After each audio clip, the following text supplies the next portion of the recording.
Agora, na União FM, Papo de Mercado, com Larissa Brito. Oferecimento Gran Gusto. Viva novos sabores. Celebre bons momentos. Acesse @empório_Gran Gusto. Muito boa noite, queridos ouvintes da 105.3. Estamos começando mais um Papo de Mercado. Na noite dessa segunda-feira, nosso encontro semanal, onde a gente traz aqui histórias inspiradoras de empresas, de negócios que mudam, que fazem a diferença na nossa região. E hoje a gente vai conversar de uma empresa muito importante, sobre uma empresa muito importante aqui da região, que faz a diferença há quase 30 anos aqui. E eu tô falando de Dr. Clean, de Grupo Dr. Clean.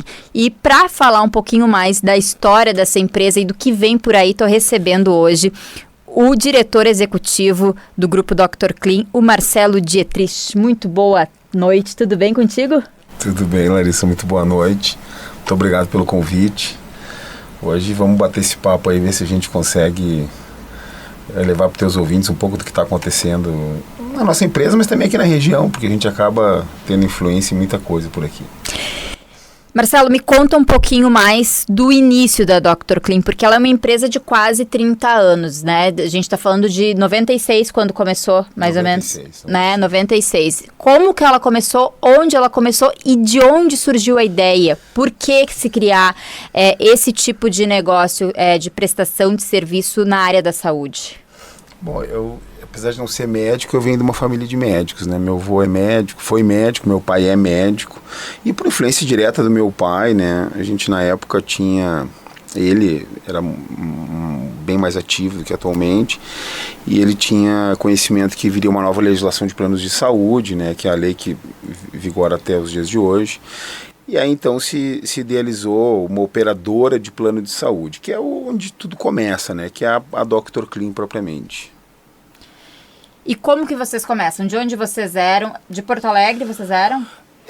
Natural de Porto Alegre, mas é aquelas coisas que não se explica, assim, que as coisas vão acontecendo. Na verdade, a matriz é em Porto Alegre, a matriz foi aberta em Porto Alegre em 1º de junho de 96, mas o nosso escritório... Que é ali na Júlio, né? Não, era na Júlio, era na Júlio, exatamente. Durante muitos anos foi na Júlio, hoje em dia a matriz está numa unidade nossa que é da 7 de setembro, rua 7 de setembro. Pertinho ali, Pertinho. Na verdade, a 7 de setembro ficou a nossa unidade do centro da cidade, vamos dizer assim. Ela não tem os mesmos serviços que a Júlio tinha, ela é mais voltada para... Ela é totalmente voltada para atendimentos seletivos, ela não tem, né, a parte de pronto atendimento, como a Júlio tinha, mas ela ficou o nosso ponto no centro da cidade, porque Porto Alegre é uma cidade muito grande, então acaba que a gente tem mais unidades espalhadas pela cidade, né? Mas, como eu estava te dizendo, e por coisas que a gente não explica, o escritório é aberto aqui, a matriz foi aberta lá, mas o escritório porque meu pai já morava aqui, eu sou um dos fundadores da empresa, enfim, a gente já estava morando aqui, eu já tinha me mudado para cá. Eu tinha 18 anos. Nossa, né? Bem novinho. E aí foi isso, o escritório ficou aqui desde sempre, por isso que a gente se considera uma empresa de Novo Hamburgo, na verdade, mas por questão jurídica a matriz iniciou lá, né? Assim, resumindo, é isso. E os primeiros atendimentos lá também? Sim, os primeiros contratos foram lá, mas depois teve contratos em Novo Hamburgo, São Leopoldo, foi também em função da proximidade do nosso escritório, das relações que a gente já tinha e tal, então começaram a ter contratos aqui, e acaba que a empresa cresce muito mais pelo Vale do que por Porto Alegre, né? Essa é a nossa história, a gente se considera uma empresa de Novo Hamburgo, né? Se considera uma empresa do Vale dos Sinos. Depois de Porto Alegre, daí vocês vieram para Novo Hamburgo. Praticamente ato contínuo, porque a empresa tinha que ter um escritório, né? Na verdade, apesar da matriz ter sido lá, a gente já começa a operar para o Novo Hamburgo, né? E aí daí a gente começa a ter clínicas, né? Começa esse modelo que... Claro, o modelo evoluiu muito, na verdade, porque como foi um setor que passou por muitas transformações, o modelo evoluiu muito. a gente começa uma empresa mais modesta, né? Como todo negócio que está começando e tal, a gente começa modestamente e depois vai crescendo, vai aumentando, né, a capacidade econômica também, enquanto empresa, e aí a gente começa então a fortalecer a nossa estratégia e alterar, de certa forma, o nosso posicionamento, né? Então, 97, mais ou menos, você já tinha Porto Alegre, Novo Hamburgo e São Leopoldo também, né? Isso, mais ou menos isso.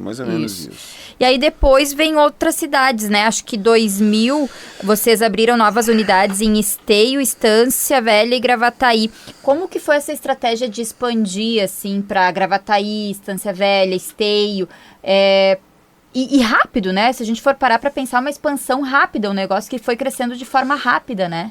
Na verdade, a gente teve 2 momentos, assim, teve o início, que a gente cresceu rápido, e a ideia que de certa forma permanece até hoje, era ocupar espaços na região metropolitana e no Vale dos Sinos. Então, né, a gente identificou nessas cidades, Gravataí e outras, aqui, Estância Velha, Esteio, a gente identificou, né, enfim, por questão de clientela ou por questão de mercado, a gente foi abrindo em algumas cidades primeiro. E depois depois desse estágio inicial, a empresa fica muito descapitalizada. Essa é a história contada por quem viveu ela.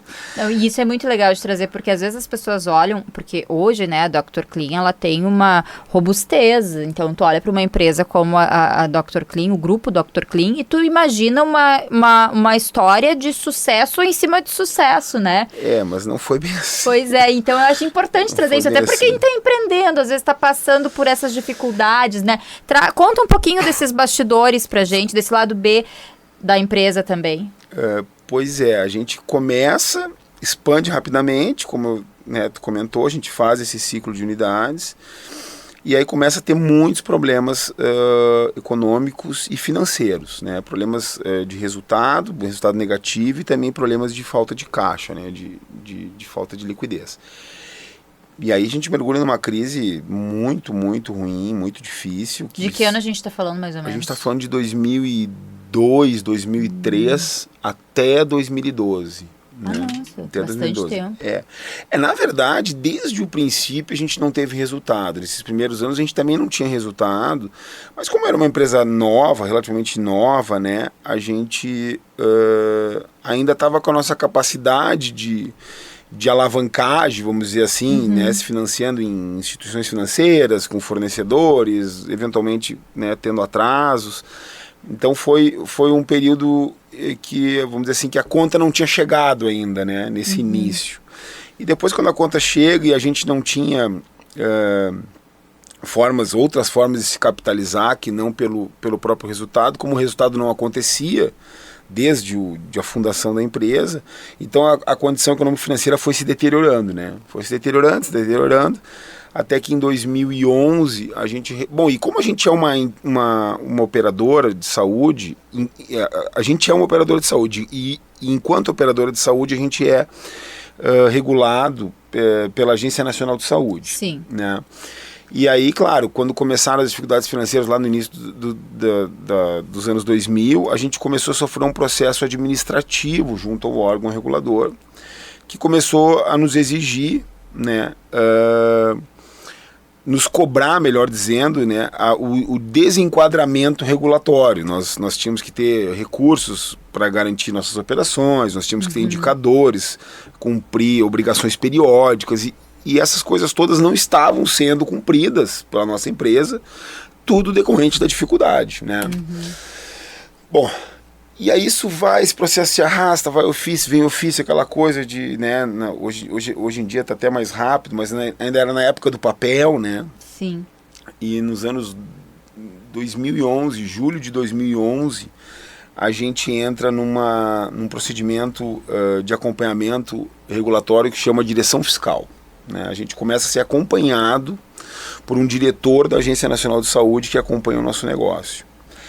Bom, e ali foi um grande drama, né? Para mim, pessoalmente, foi um drama. Eu me recordo, para quem é de Hamburgo aqui vai conhecer, eu me recordo quando eu chego numa padaria que é bem conhecida ali na Maurício Cardoso e vou pagar o meu café da manhã, na época eu tomava café na rua, e aí meu cartão de crédito disse, não, tá bloqueado. Eu disse, bloquear não pode ser, né? Passa de novo, tá, amanhã eu te pago, tá? O pessoal me conhecia.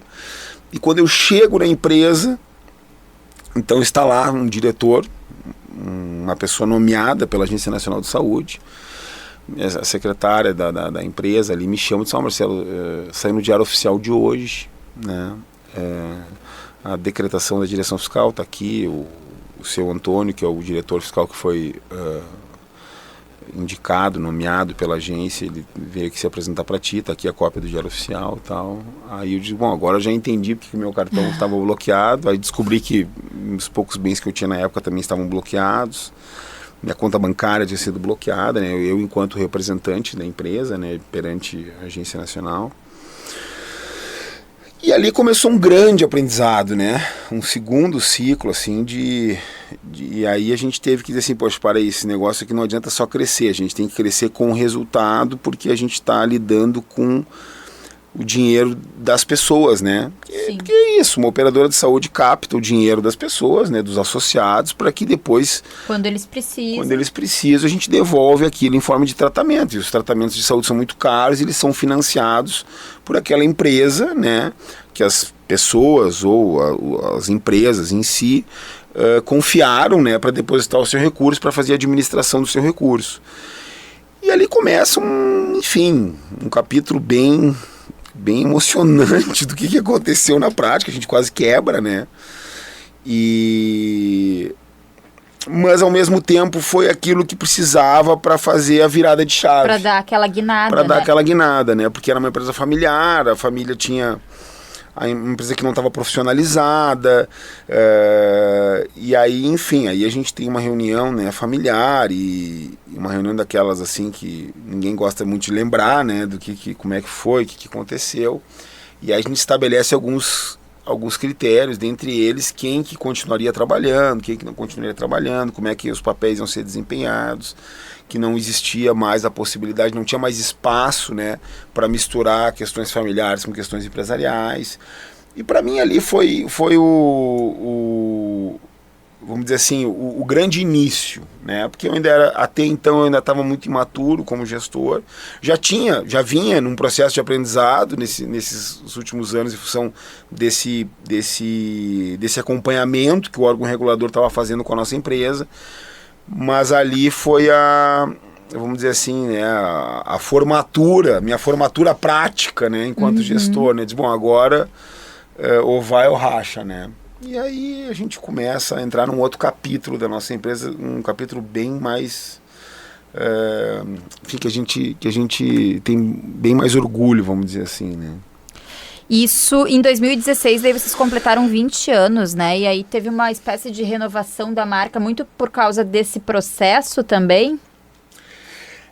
O que acontece, Larissa? Na verdade, assim, quando uma empresa entra em dificuldades financeiras, ela começa a ter que fazer escolhas, né? Sim. Pô, você não tem dinheiro para pagar tudo, tem que começar a fazer escolhas.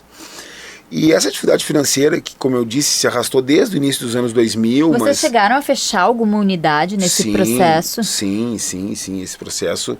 Quando o diretor fiscal chega e a gente toma aquele choque, né, de realidade, assim, e a gente estava com uma dificuldade financeira, enfim, quase intransponível, a gente fecha unidades, a gente vende empresas, na época a gente tinha uma filial na cidade de Caxias que a gente vendeu, a gente tinha um outro negócio que chamava Resgate de Emergências Médicas que a gente vendeu, a gente fazia gestão do Hospital de Dois Irmãos, a gente, né, encerrou esse processo de gestão lá através de uma... Na época não tinha esse nome, mas era uma parceria público-privada. A gente fechou unidades, fechamos unidade em Portão, fechamos unidade, uma unidade que nós tínhamos em Porto Alegre, na época nós fechamos, na Zona Norte de Porto Alegre, enfim, hoje a gente já tem uma unidade até muito mais bem localizada, funcional, bonita e tudo mais na Zona Norte de Porto Alegre. Mas na época, tudo isso fez parte de um processo de enxugamento que foi feito para que a empresa voltasse a respirar, né? Que era o que eu estava te comentando. Por que 16 essa guinada que tu fez a pergunta ali? Porque, na verdade, a gente entrou em dificuldade, tinha muito mais compromissos do que recursos disponíveis, e então a gente começa, na verdade, a preterir, né? Tu deixa de fazer investimentos na estrutura, tu deixa de fazer investimentos em equipamentos, tu deixa de atrair bons profissionais porque tu não tem uma boa política remuneratória, nem de benefícios, nem um bom programa de gestão para atrair bons profissionais, né? E quando a gente mergulha nessa crise em 2011 e sai dela em 2013, mais ou menos, a gente começa a gerar resultado, né? Ali eu digo que foi os primeiros anos, apesar de a gente ter nascido em 96, ter fundado a empresa em 96, a partir do ano de 2013 foi o primeiro ano que a gente começou a gerar resultado, né? E aí começamos a gerar resultado, no ano seguinte resultado, e aí começamos a dizer, bom, agora nós temos um déficit tremendo nessa empresa, um déficit de estrutura, um déficit de operações, um déficit de bons profissionais, né? Enfim, um déficit de toda a ordem, né? Porque a falta de dinheiro foi criando aquele espiral negativo, né? Bom, e aí então a gente em 16, e isso nos anos seguintes, aí eu posso trazer até os dias de hoje, a gente faz um planejamento e diz assim, olha, vamos renovar a nossa marca, vamos renovar todas as nossas estruturas, vamos reinventar essa empresa, né? E foi o que a gente fez. Hoje, a gente de 18 para cá, ou fez novas unidades, ou revitalizou unidades já existentes, abriu o hospital, está iniciando a construção de um novo hospital agora, esse ano, né? Em 25. Fez a aquisição e a expansão de uma rede de laboratório, do Qualitar, abriu clínicas de oncologia, criou essa plataforma, né, que hoje a gente chama de grupo. Sim, né? Hoje é muito mais do que só um plano de saúde, né? Sem dúvida. O grupo tem quantas empresas hoje? Umas 8 empresas, mas todas relacionadas com a área da saúde. A gente só atua com a área da saúde, bem dizer, né? Mas é bastante coisa, né? E assim, no começo vocês eram essa prestadora, esse plano de saúde, e como que é esse desenvolvimento do produto de vocês, né? Porque internamente vocês estavam passando por muita dificuldade. Como não deixar isso chegar ali no consumidor final, o desenvolvimento de soluções para as pessoas, para que elas não sentissem daqui a pouco aquilo que vocês estavam passando, né? Quem era o usuário dos planos, enfim. Como que foi administrar isso, pôr isso numa balança e tentar ter um equilíbrio? Eu acho que chegou, né? Infelizmente, eu acho que em alguns momentos essa dificuldade chegou para o nosso cliente, seja em forma de alguma negativa de prestadores que eram nossos parceiros, deixaram de ser, em restrições de serviços, de horários né, de qualidade das estruturas que a gente colocava à disposição. Então isso chegou. Na prática é impossível, a gente não conseguiu blindar completamente. Claro que a gente tentou o máximo, né? Claro. Mas na prática chegou um pouco e eu acho que, na verdade,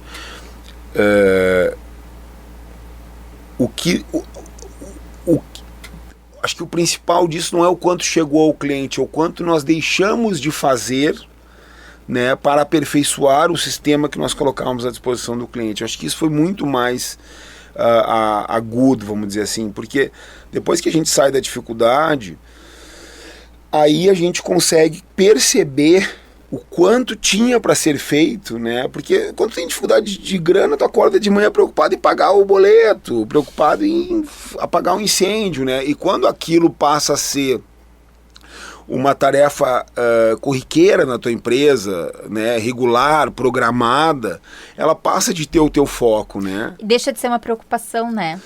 E aí tu consegue gastar a tua energia e te preocupar com coisas que antes tu não conseguia ver. Exatamente. E aí que a gente se dá conta de que, poxa, a gente precisa entregar valor para as pessoas. Nós até agora estamos entregando o mínimo, porque não temos dinheiro, né? mas agora que a gente tá ascendendo, está numa condição melhor, nós precisamos começar a criar um valor maior para os nossos clientes. E aí nós começamos a criar produtos.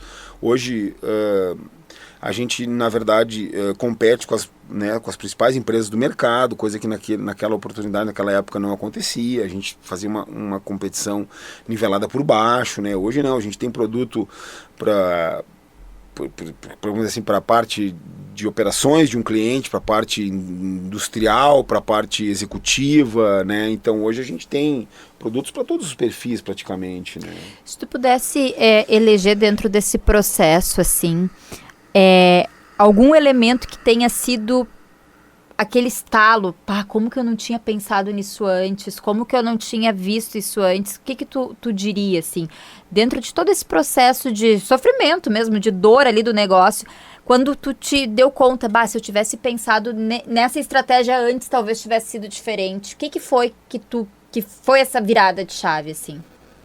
Eu acho que a virada de chave foi quando a gente percebe que tinha que competir por qualidade e não por preço, né? A nossa empresa até hoje, por DNA dela, ela é uma empresa competitiva. A gente tem no custo-benefício um dos nossos diferenciais. Mas sem dúvida nenhuma, naquela época o nosso diferencial era só o custo, não era o custo-benefício, né? Então hoje a gente nem sempre consegue ser o fornecedor mais competitivo, isso aí é do mercado, né? Às vezes tem características que a gente não tem competitividade ou não é o mais competitivo, mas eu acho que a virada de chave principal temos que criar, temos que produzir, temos que entregar, né? Temos que prestar um serviço de qualidade para que a gente possa agregar valor ao nosso produto e com isso criar uma espiral de sucesso, né? Então quanto mais qualidade a gente entrega, mais qualidade as pessoas percebem no nosso produto, mais isso elas valorizam na nossa empresa, nos nossos serviços, e aí então nós vamos subindo, né? Nós vamos subindo e vamos crescendo, e eu acho que esse foi o principal aprendizado, assim. Eu na época eu fiz uma MBA de marketing de serviço e saí de lá assim, eu digo, meu Deus, eu vou morrer, porque o concorrente cobra 10, eu cobro 9, eu cobro 9, ele cobra 8,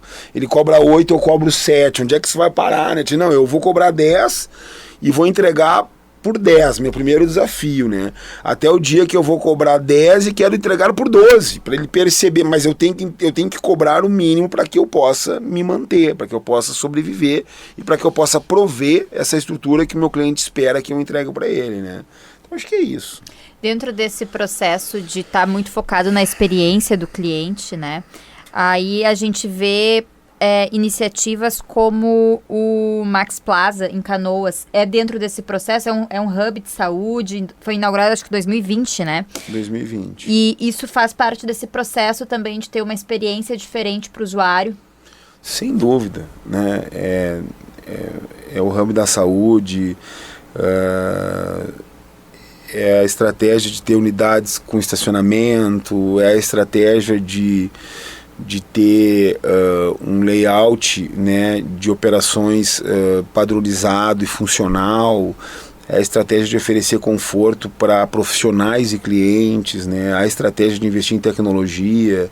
Hoje, se tu entrar numa unidade nossa, sair e entrar em outra, tu vai perceber que tem que elas estão orientadas da mesma forma, né?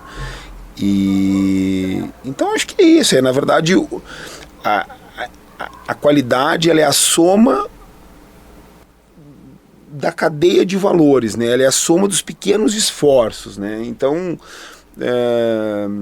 é como aqui na rádio, poxa, eu tenho que ter um bom estúdio, eu tenho que ter uma boa apresentadora, eu tenho que ter um bom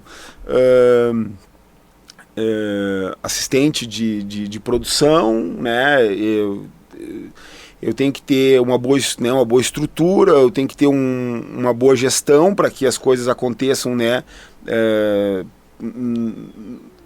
fora das câmeras, também fora dos microfones, dos bastidores, para que o produto, para que tu possa desenvolver teu trabalho, tem alguém trabalhando por trás, né? Claro. Tem alguém fazendo Nada é feito sozinho, né? Nada é feito sozinho. Então eu acho que é isso que a gente hoje tenta entregar, né? Uma cadeia de valor que O telefonista tem que atender, o médico tem que atender, a recepcionista tem que atender, o faturamento tem que faturar corretamente, o sistema tem que estar disponível, não pode ter, né, muitas interrupções. Claro, quanto mais a empresa cresce, quanto mais elos dessa cadeia de valor vão acontecendo, mais difícil é tu manter uma estabilidade e uma homogeneidade, tu não ter comportamentos heterogêneos nesse processo. O cara lá da produção não tá legal, o do marketing não tá legal. Tá? Então, assim, claro que essas coisas acontecem, mas isso é a gestão, né? É tentar equilibrar esse processo todo, né? Bom, a gente está falando aqui dessa questão de experiência, né? E dentro disso, tu tinha comentado antes das outras empresas, não é só a prestadora ali de serviço, né? Mas outras empresas que vocês adquiriram. E o Laboratório Qualitar entra nesse processo também de tentar ter um maior controle do serviço oferecido, né? Poder ter ali o laboratório para assistir aos usuários do plano de saúde. Como que chega essa iniciativa de ter um laboratório também? O que acontece? A Doctor, ela é uma operadora de saúde, né? Ela não deixa de ser uma prestadora, mas ela é muito mais, ela tem uma figura muito mais de intermediadora financeira, né? Uhum. Ela faz a comercialização dos planos para as empresas e para as famílias, e ela adquire os serviços que vai colocar à disposição dessa clientela. Esses serviços, muitas vezes, ela própria presta, através das suas clínicas, do seu hospital lá em Porto Alegre agora, através do Laboratório Qualitar, e outras vezes ela adquire de terceiros, como ela adquire do Hospital Regina, que é um grande parceiro nosso, como ela adquire da Santa Casa, do Laboratório Weiman e assim por diante.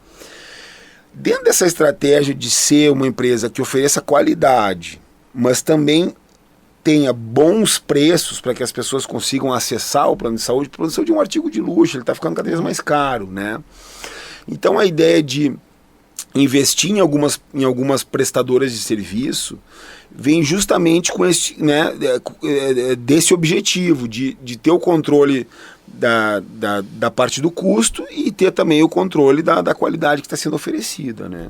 Bom, dentro desse processo de vocês, vocês enfrentam ali, vocês vêm num momento de crescer, né, e de ter novos negócios, de ter novas oportunidades, mas a gente também viveu um momento muito delicado para a área da saúde em 2020, que foi a pandemia, né?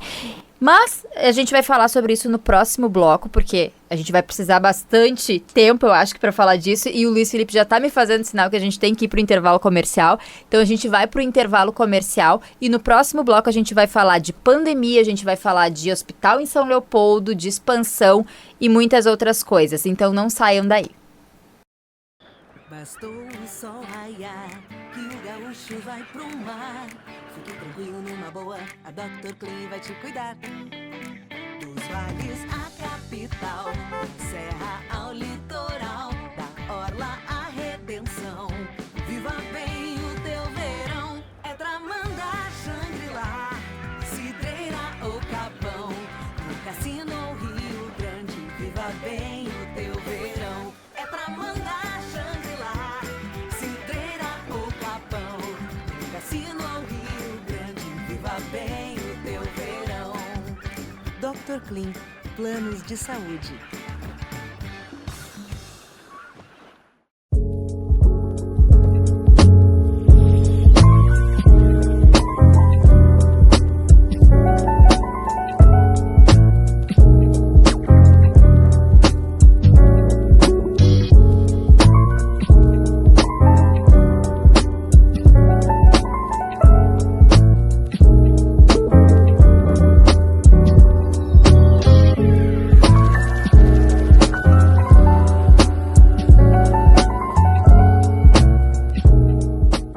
Estamos de volta com o Papo de Mercado dessa segunda-feira, hoje com uma entrevista muito especial. Estou aqui conversando com o Marcelo Dietrich, diretor executivo do Grupo Dr. Clean. Sempre lembrando para os nossos ouvintes que a conversa, além de ser transmitida aqui pela 105.3, também é transmitida por imagens no YouTube. Então, quem pegou a conversa na metade e quiser ver desde o comecinho, acompanhar desde o começo, depois vai estar disponível no canal oficial da Rádio União no YouTube.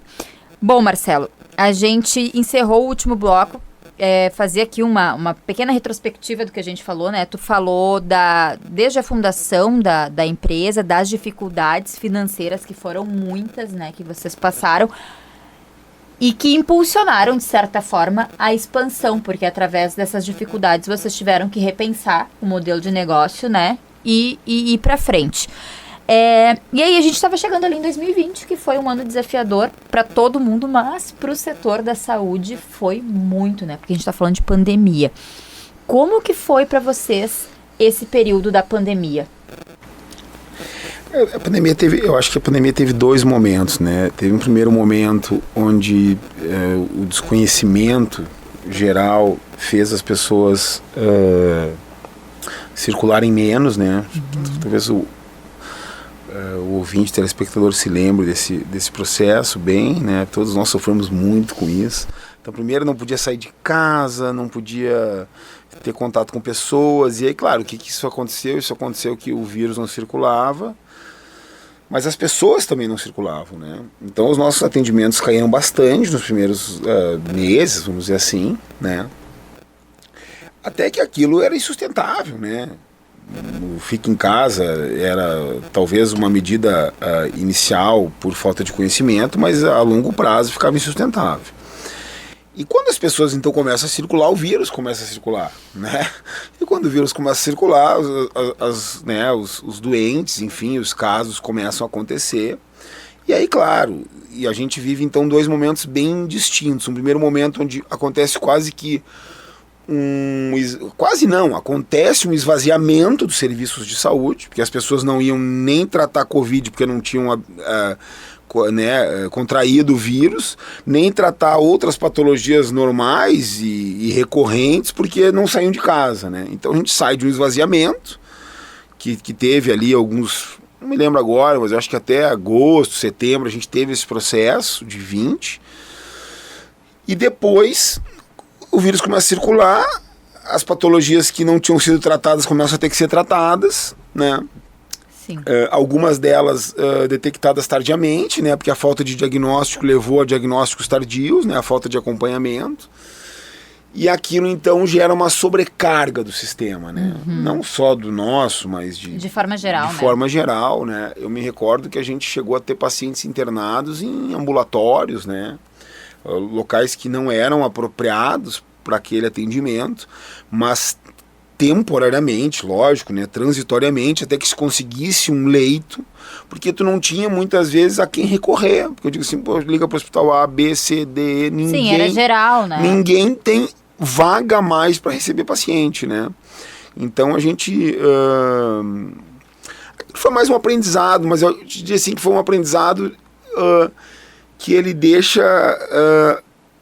alguns ensinamentos que a gente está colocando em prática hoje, né? Então, assim, quando a gente vai projetar alguma unidade, a gente está tentando projetar áreas de circulação mais amplas, né? Porque tinha aquela coisa do não podemos aglomerar todo mundo. A gente está sempre tentando... Toda experiência, por mais dolorosa e traumática que seja, ela deixa uma lição e deixa aprendizado, né? Deixa um legado fantástico. E o legado, eu acho que eu espero que todas as instituições de saúde estejam colocando ele em prática, mas estou falando pela nossa. Então a gente está visando ter estruturas com maior área de circulação, com ventilação natural, com iluminação natural, que claro que em ambulatórios, principalmente o hospital é projetado e tal, mas principalmente em unidades menores, né, de atendimentos cotidianos, às vezes tu pega um prédio já existente, adapta elas, e às vezes tu fica em área sem janela, claro, com ventilação, com troca de ar forçada e tal, cumprindo toda as obrigações, né, de legislação, Mas hoje a gente não se preocupa mais só em cumprir obrigações de legislação. Eu quero ver janela, eu quero ver circulação, eu quero ver iluminação, né? Então eu acho que isso, se a gente tiver uma pandemia hoje de novo, espero que não tenha, porque vai ser uma dor de cabeça do cão, mas se tiver, a gente vai estar mais preparado do que já esteve, né? Do que aquele momento, que aquilo era uma coisa... Eu nunca tinha imaginado aquela situação, né? É inimaginável, né? Pois é, tem isso, né? Quase 30 anos de empresa, acompanhando aí o desenvolvimento, passou por uma situação até então nunca vista. E eu acho que nesses 30 anos, não são 30 anos ainda, né? Em 2026, ano que vem, completam 30 anos, mas assim, nesse período, o sistema de saúde se modificou muito, as necessidades também se modificaram. O que tu enxerga, assim, como principais mudanças ao longo desse período? Tanto no que vocês fazem ali, no trabalho de vocês, como executar o trabalho de vocês, tanto quanto em procura dos clientes, assim, o que vocês mais identificam de mudança nesse período? Essa é uma pergunta super ampla, tá? Honesto contigo, porque ela vai desde da mudança de hábito das pessoas em consumir, vamos dizer assim, em consumir serviços de saúde. Tu acha que hoje as pessoas elas consomem mais serviços de saúde? Sem dúvida, a gente vê isso em estatísticas de frequência, né? As pessoas têm mais... Mas porque elas estão mais doentes ou porque elas estão mais preocupadas? Eu acho porque a consciência sanitária da população, da sociedade aumentou, e sem dúvida que eu acho que isso é um processo que já vem ao longo do tempo, porque tem uma cultura maior agora da alimentação. A gente está numa sociedade que cultua muito o corpo, né? E isso, claro, é esporte, é alimentação, é procedimento estético. Olha, imagina, não é uma coisa que a gente realiza, né? Mas trazendo como também uma mudança de comportamento. Olha o que está hoje o boom, né? De busca por procedimentos estéticos, né? Então a gente só tem que cuidar para não ficar todo mundo igual, né? É o que está acontecendo um pouco. Mas enfim, né? É o padrão de estética que a sociedade está admirando, enfim, que está cultuando. Então assim, eu acho que vem desde uma mudança. Então assim, eu acho que essa mudança já vem acontecendo gradualmente por uma busca por longevidade, e acho que a pandemia é um evento que acelerou muito isso, né? Onde as pessoas... acho que a pandemia trouxe para a nossa realidade aquela coisa do meu Deus, eu vou morrer, né? Claro que a gente... Acho que os anos vão passando, eu acho que esse sentimento vai ficando mais claro, né? A gente, quando é jovem... Vai tomando acha mais que consciência. né? A gente vai tomando mais consciência. Mas ainda assim, eu acho que essa consciência é crescente. E eu não vejo nada errado nisso, e não vejo também uma mudança de rota nisso. Eu acho que não, eu acho que cada vez mais as pessoas vão cuidar mais da sua saúde, seja pelo autocuidado, de alimentação, de esporte, de vida saudável, seja pela busca regular, né, de um acompanhamento especializado. Eu acho que isso do ponto de vista do consumidor, né? Desculpa, eu ia falar alguma coisa. Não, e outra coisa que eu acho que também vocês devem ter sentido um impacto é da busca pela saúde mental, né? Eu acho que nesse período mudou muito, porque quando a gente falava em saúde mental lá nos anos 90, era diferente a busca, acho que era diferente. As pessoas hoje elas estão mais preocupadas com a saúde, tanto do corpo físico quanto a saúde mental, buscar atendimento. Muitos tabus, eu acho que foram quebrados nesse sentido. Sem dúvida, eu acho que a gente tinha vergonha, acho que ainda tem uma parcela da população que sofre com isso, tinha vergonha de dizer que estava tomando remédios, né, para depressão, era coisa para ansiedade, maluco, né? Isso, graças a Deus. Para com essa frescura, né? Então acho que não, acho que agora eu acho que, como eu te disse, eu acho que isso é uma mudança gradual. A pandemia talvez tenha acelerado isso, mas eu acho que a gente percebe em termos de uso de serviços. E eu acho também uma coisa, Larissa. O conhecimento né, primeiro com o Google, agora com inteligência artificial, né, o conhecimento ele gira mais rápido, né, ele descentralizou muito, então as pessoas hoje têm acesso a, poxa, mas eu poderia me tratar com aquilo, eu poderia fazer aquele exame, né? Às vezes já chegam no consultório com um pré-diagnóstico, né? Muitas e já vezes. Querendo também, muitas vezes, até influenciar ali no diagnóstico do médico e no tratamento, né? E acho que aí vem o outro lado. A evolução da medicina. Né? Porque tu pergunta assim, o que isso mudou? Pô, mudou tudo, né? Felizmente mudou tudo. Mudou o hábito de consumo do serviço, mudou os tabus que estão menores, as pessoas estão, né, se aceitando mais, mas também aumentaram muito as possibilidades de tratamento. Né? Então, assim, vou trazer um exemplo, né? Que a gente até tem um colega nosso, mas tem mais de 1.400 clientes hoje com, diagnosticados com TEA, né? Transtorno do espectro autista. Esse diagnóstico, eu até me impressiono, eu comento entre nós assim, que eu acho que ele está superdimensionado, porque a gente sai às vezes do 8 para o 80, né? Mas o fato é que há uns anos atrás ele era subdimensionado, porque tu não conhecia, quem é que é o filho do filho, tem autismo, aquilo não estava na sociedade presente, níveis sabe? mais elevados de suporte, né, que tu identificava muitas vezes, e eu falo porque eu tenho uma filha que está dentro do espectro, e a gente às vezes fica se questionando o que aumentou, porque a gente vê que existe aí uma enxurrada de casos que muitas vezes acaba banalizando, né? A gente tem que ter muita responsabilidade com isso. Exatamente. E aí a gente se pergunta, o que aumentou? Aumentou o acesso ao diagnóstico? Aumentou alguma coisa, tem alguma coisa fora de ordem que está fazendo com que mais pessoas nasçam com isso? Ou isso tá banalizado, né? De novo, de tudo um pouco. Pois é. Né? Desde o hábito da sociedade que tem que consumir serviço de saúde, agora tem que consumir, porque se eu tenho um plano de saúde, eu tenho que consumir, né? Sim.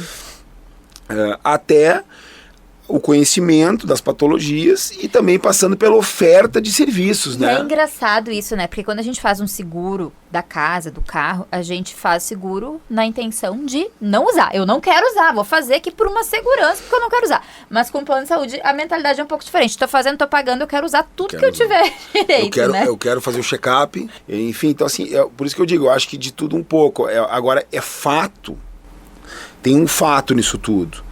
A medicina evoluiu muito, a gente vive mais, a expectativa de vida sobe, e com isso, consequentemente, mais doenças surgem. Porque eu brinco assim, né, dizer assim, pô, mas antigamente, Marcelo, não tinham tantos cânceres de próstata. Sim, não, eles morriam antes.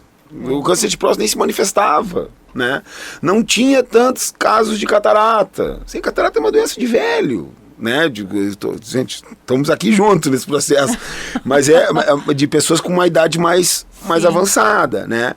Então assim, eu acho sim, tá? Trazendo para o teu exemplo, eu até não sabia que tu trouxe como um exemplo, porque é um tratamento, veja bem, é uma doença antiga, mas é um tratamento relativamente novo. E o tratamento surgiram casos, e aí tu te pergunta, é o que tu disse, esses casos não existiam, ou existiam e não eram tratados, ou agora passaram a existir porque tem tratamento, sabe? Então é uma pergunta que no final... Não, e aí isso acaba às vezes dificultando o acesso ao tratamento de quem realmente precisa. Isso é o que a gente costuma dizer sempre, é o tratamento certo para a pessoa certa, na hora certa, na quantidade certa. E olha que loucura isso, mas é isso, porque os sistemas de saúde e a Dr. Clean, enquanto sistema de saúde, tem essa responsabilidade, como o Sistema Único tem a responsabilidade dele, o Sistema Único de Saúde, como outras operadoras que fazem a gestão dos seus sistemas, né, imagino que tenham essa responsabilidade também. A gente tem a responsabilidade de gerenciar o recurso das pessoas da melhor forma. Por quê? Porque senão o plano de saúde fica muito caro. Porque, infelizmente, a tecnologia médica sobe a inflação médica é maior do que a inflação oficial. E se a gente não empregar muita gestão, né, nesse processo, vai subir mais ainda, né? E aí essa gestão passa, sim, por conscientizar o usuário, por ensinar ele, por educar ele a usar os serviços de saúde da melhor forma possível. Assim como, eventualmente, uma criança que o tratamento dela seja só socializar na escola, seja ter uma participação familiar maior e não simplesmente terceirizar, forçando um diagnóstico de TEA, lá na outra ponta, tem sim a criança que vai precisar do acompanhamento várias horas, especializado. As mulheres, quando chegam em X idade, acho que 50 anos, tem que fazer mamografia. Nós todos, a partir de 50 anos, tem que fazer endoscopia e colonoscopia, de tanto em tanto tempo. Eu não sou médico, estou trazendo aqui só exemplos, né? Então, assim, tem o câncer de próstata, tem que fazer o PSA, tem que fazer o exame do toque. Então, assim, essas coisas não podem ser... as pessoas não podem deixar de fazê-las, né? E nem por isso elas estão doentes, mas é um rastreamento precoce da condição de saúde delas. Agora, o que não dá para ter, e a gente convive com isso, né, pela realidade que a gente vive, né, são os high users, né, aquelas pessoas que têm utilização desmedida, né? Não sei, antigamente chamava, quando era remédio, era hipocondríaco, né? O cara que adorava um remédio, tem gente que adora um médico, né? Então acho que a gente tem que ter, assim, acho que nem de menos, nem de mais. A gente precisa ser cuidadoso com a saúde na medida certa. Na medida certa, até para não se expor, às vezes, a um exame com radiação que não precisa, né? A pediatra da minha filha sempre diz assim, tá com febre, tá com algum problema, né, de saúde, espera 3 dias e leva na emergência. Se não passar em 3 dias, porque senão tu vai levar a criança ali e ela vai ficar exposta a outras coisas. Às vezes é uma gripe, uma virose, uma coisa simples que passa de uma forma rápida, né? E aí tu vai... Eu sou campeã em não levar a minha filha na emergência, porque eu não quero que ela fique exposta a outras coisas, né? Pra eu levar é só realmente num caso de extrema necessidade. E pra eu ir também num caso de extrema necessidade. Então eu acho que fica aí isso, né? A gente daqui a pouco tá procurando demais, assim, e acaba se expondo demais, né? Falou tudo. Eu tenho uma filha pequena também, e a gente tem exatamente o mesmo protocolo, né? A febre começou, pode ser uma febre viral, né? Pegou um resfriado, pegou do coleguinha, não é nada demais e tal. E se passa 3 dias, tem o risco de ser algo bacteriano, né? Que aí tu precisa entrar com antibiótico. Então aí tu tem que começar a te preocupar um pouco mais. Pra tu ter uma ideia, minha filha foi tomar o primeiro antibiótico agora. Ela tem 3 anos, está tomando antibiótico agora, porque casualmente pegou realmente aí uma gripe bacteriana, tá com placa na garganta, tal, e aí ela tá tendo que tomar antibiótico. Mas eu sempre tentei evitar ao máximo a administração de antibiótico para ela, né? Tu sabe que a minha filha tem 10 anos e ela tomou antibiótico 2 vezes na vida. Exatamente. Então, assim, mas isso é cultura, tem pais, e a gente, eu não posso aqui julgar ninguém, né? Às vezes é pelo próprio conhecimento que a pessoa tem, às vezes é por aquele receio de ser negligente, né? Tem pais assim, que a criança fica com febre, leva na emergência, e é que nem tu disse, chega na emergência com um monte de, né, com várias crianças que estão doentes, e às vezes a criança sai de lá pior do que chegou, né? Não, e assim, a gente entende porque somos pais, né? A gente se assusta mesmo. Exatamente. E a gente às vezes, eu enquanto mãe, às vezes penso, meu Deus, será que é só uma virose ou é a pior coisa do mundo que poderia estar acontecendo com a minha filha? Mas a gente precisa manter a calma para evitar outras coisas, né? Aí mede, acorda de noite, mede temperatura, aquela coisa toda, né? Bom, deixa eu te perguntar, que o tempo tá voando aqui, deixa eu te perguntar, vamos falar um pouquinho de hospitais. Como que entra na mira da Dr. Clean construir hospitais? Como que isso chega para vocês? Uma continuidade natural do planejamento que nós temos feito, né? Assim como já investimos em laboratório, já investimos em clínica de oncologia, a gente tem a clínica Enlace, que é uma clínica especializada em oncologia e infusões. Inauguramos nosso primeiro hospital em Porto Alegre. 2023, né? 2023, novembro de 23. Tivemos algumas inaugurações no ano de 24, também referindo a serviços internos, que o hospital foi abrindo, né, conforme o crescimento. E agora a gente está iniciando aí nos próximos meses, a gente está em fase final de aprovação, está iniciando a construção do Hospital em São Leopoldo. E, enfim, a gente tem plano de fazer outros investimentos nessa área, sim. Eu ia mesmo te perguntar isso. Tem a lei, eu sei que tá tudo muito recente ali em São Leopoldo, mas já tem outras coisas no radar aí, no sentido de hospitais? Sim, a nossa ideia é começar a investir em hospitais para que a gente tenha dentro daquele processo para que a gente possa oferecer produtos competitivos para as pessoas, né? Então, quando a gente consegue incluir nessa cadeia, né, produtiva o hospital, que é uma parte que faltava, a gente consegue oferecer para as pessoas produtos mais em conta, mais competitivos, né? Esse é o processo. Agora, claro que não é a nossa ideia, Larissa, trabalhar somente com os nossos hospitais. Eu acho que isso, como eu disse no início da nossa conversa, a gente hoje tem produtos para todos os tipos de cliente, né? Então tem cliente que o quesito preço é mais importante, a gente vai ter um produto mais econômico, focado, né, nas estruturas que a gente administra. Tem cliente que o quesito, né, que ele valoriza mais a questão de escolha, de ele ter uma oferta maior de estabelecimentos de saúde. Vai encontrar na nossa empresa essa oferta também, com vários parceiros comerciais que a gente tem de longa data e que a gente preza muito por eles, né? Bom, vamos falar um pouquinho mais de São Leopoldo, né? Conta um pouquinho, detalha um pouquinho desse projeto que tá vindo ali. Por que São Leopoldo, primeiramente? Por que São Leopoldo? Vamos lá. Os motivos são vários. Primeiro, porque a gente entende que São Leopoldo é uma cidade que tem carência de serviços de saúde, em especial de hospital. Só tem um hospital que é público, 100% público, né, e que, enfim, não consegue atender a demanda da cidade, principalmente a demanda relacionada à saúde privada, né. Depois, porque em Novo Hamburgo nós já temos uma parceria muito consolidada com o Hospital Regina, e a gente entende que até teve uma época que houve uma dúvida se nós trazíamos o projeto para cá ou para lá, mas a gente entende que a gente tem que preservar essa relação com o Hospital Regina, e trazer um hospital para cá acabaria afetando muito, né, essa nossa relação e a própria demanda que a gente hoje direciona para o Hospital Regina. Então, assim, esses são os dois principais, né? A falta de oferta em São Leopoldo e preservar a relação com o Hospital Regina aqui, que é uma relação muito antiga e muito, muito forte de ambas as instituições. Mas nessa continuidade, São Leopoldo tem carência também de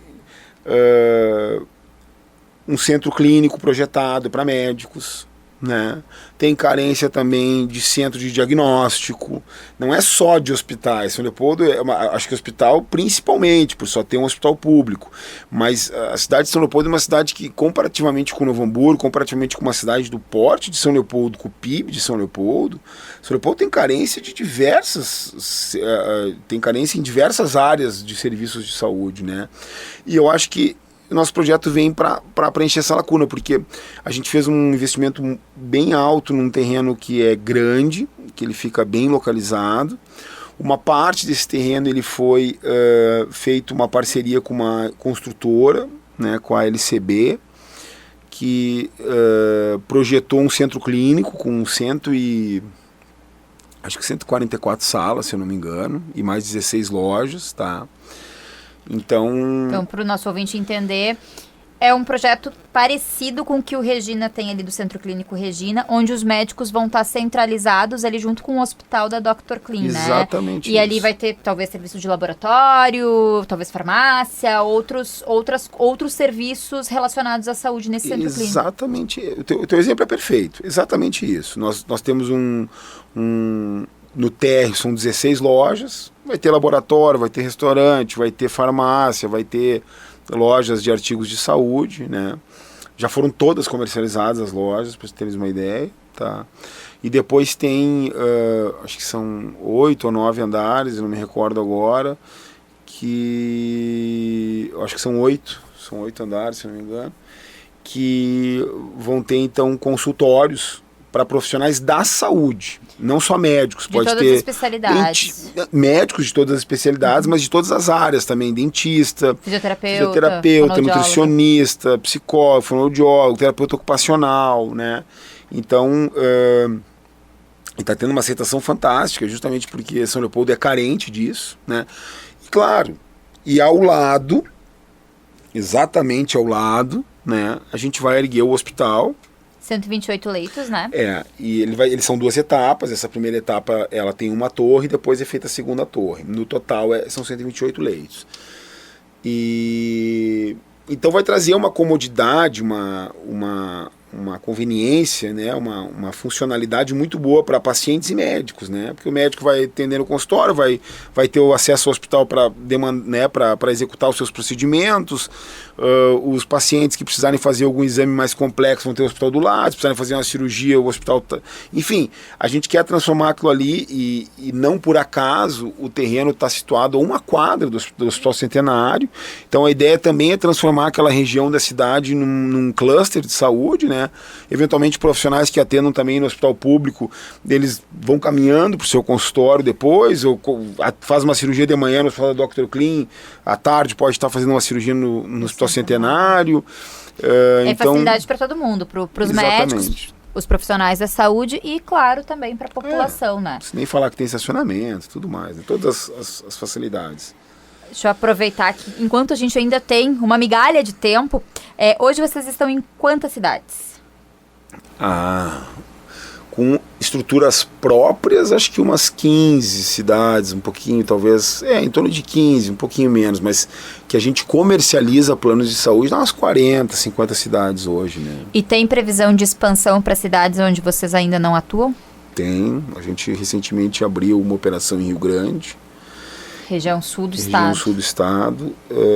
Uma situação, uma oportunidade comercial que a gente teve lá e que entendeu que justificava, mas no geral a nossa expansão tá mais voltada por um crescimento nas adjacências. Então a gente está crescendo para o ano que vem, vai ter lançamento no Litoral Norte, a gente já opera hoje até Santo Antônio da Patrulha. O ano que vem vai comercializar planos também no Litoral Norte, vai crescer aqui para a região da Encosta da Serra, né? A gente já atua até Sapiranga hoje, vai avançar um pouco mais. E previsão de hospital em alguma dessas regiões tem? Tem previsão de hospital numa cidade do interior aí, mas que a gente não pode falar ainda, mas tem. Tá, mas dá um spoilerzinho, assim, uma coisinha pequena. Não precisa dizer onde é, mas dá uma... Pode dizer uma coisinha pequena. Mais ou menos a região... É próximo do Vale. Próximo do Vale, tá próximo bom. A gente vai ficar de olho, então. Mas não é São Leopoldo. Bom, a gente vai ficar de olho. Marcelo, agradeço demais. Passou muito rápido o tempo aqui da nossa conversa. Agradeço muito a tua participação. Foi um prazer conversar contigo e conhecer um pouquinho mais da história da Dr. Clean, tão presente na vida de todos nós aqui do Vale dos Sinos, né? Eu que agradeço, são 130 mil clientes, ainda bem que nós estamos presentes, porque a gente precisa de vocês para continuar crescendo, né? Então, muito obrigado pela confiança de todos os nossos clientes, pelo espaço que tu está nos dedicando aqui no teu programa hoje. Muito obrigada. Bom, e a gente fica por aqui com mais um Papo de Mercado, a gente volta semana que vem com mais uma história inspiradora de alguma empresa aqui da região. Até lá, fiquem bem, se cuidem e, claro, acompanhem também. Pegou a conversa na metade? Lá no YouTube oficial da Rede União tem a conversa completa. Tchau, tchau. Você ouviu Papo de Mercado, todas as segundas, das 8 às 9 da noite. Oferecimento Gran Gusto. Viva novos sabores. Celebre bons momentos. Acesse @empório_Gran Gusto.